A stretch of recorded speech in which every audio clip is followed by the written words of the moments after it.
Riwayat tentang upaya pencurian jasad Rasulullah SAW banyak dinuklikan buku-buku sejarah. Kejadiannya pun cukup banyak.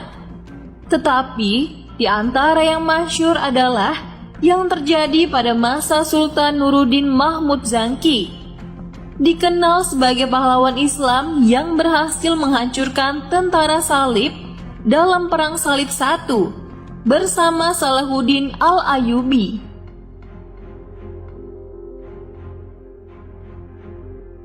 Suatu malam, Sultan Nuruddin mimpi bertemu dengan Rasulullah SAW.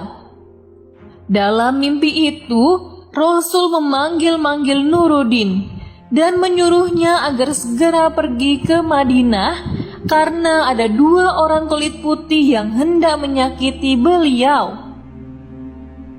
Bermimpi seperti itu, Sultan Nuruddin pun tersentak dan terbangun dari tidurnya. Betapa jelas kata-kata yang diucapkan Rasulullah SAW tadi.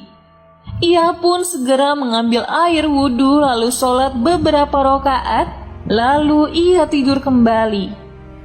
Dalam tidur keduanya, Sultan Nuruddin mendapatkan mimpi yang sama, bahkan terasa lebih jelas.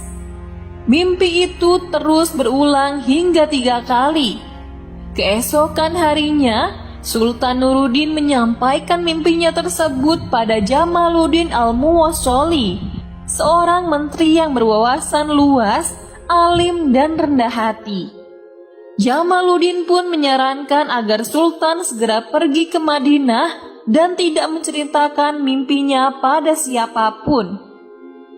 Dengan membawa 1000 pasukan berkuda terbaik dan harta yang banyak, Sultan berangkat ke Madinah.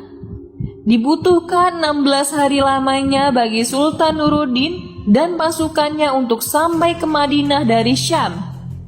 Ia menghabiskan 16 hari perjalanan dari Syam atau Suriah ke Madinah.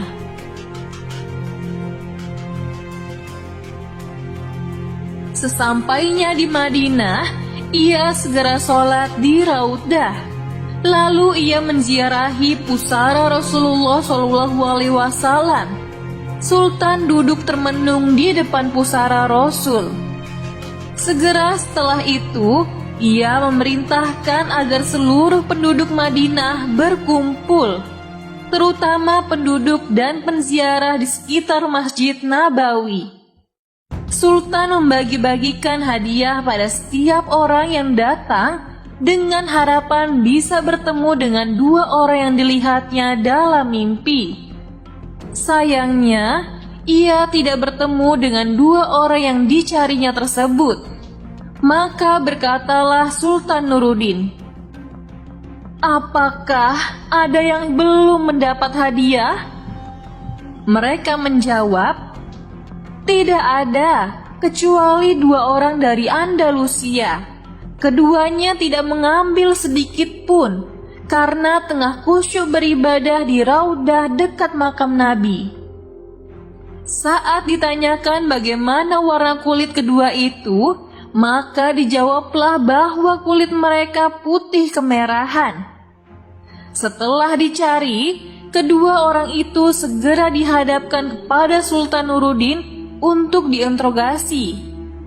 Pada awalnya, mereka mengaku sebagai peziarah Muslim dari Andalusia. Terlihat dari wajah mereka gurat-gurat ketakutan dan jawabannya pun berbelit-belit. Untuk mendapatkan kebenaran jawaban, kedua orang tersebut dibawa ke balik dinding, lalu dibukalah celananya. Ternyata kedua orang itu tidak berkhitan. Setelah diinterogasi terus-menerus, keduanya mengaku bahwa mereka adalah tentara salib yang diutus oleh raja mereka untuk mencuri jasad Rasulullah SAW.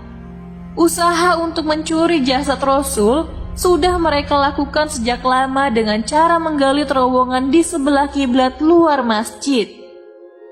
Setelah itu, keduanya dihukum mati dan mayatnya dibakar di luar Masjid Nabawi.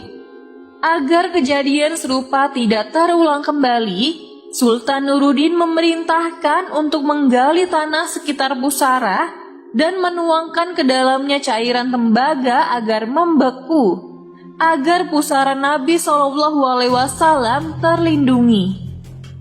Mengapa tentara salib tersebut mau mencuri jasad Rasulullah SAW? Jawabannya jelas. Rasul adalah simbol agung bagi umat Islam. Semua yang ada pada Rasul memiliki nilai yang tak terhingga, termasuk pusara dan jasad beliau.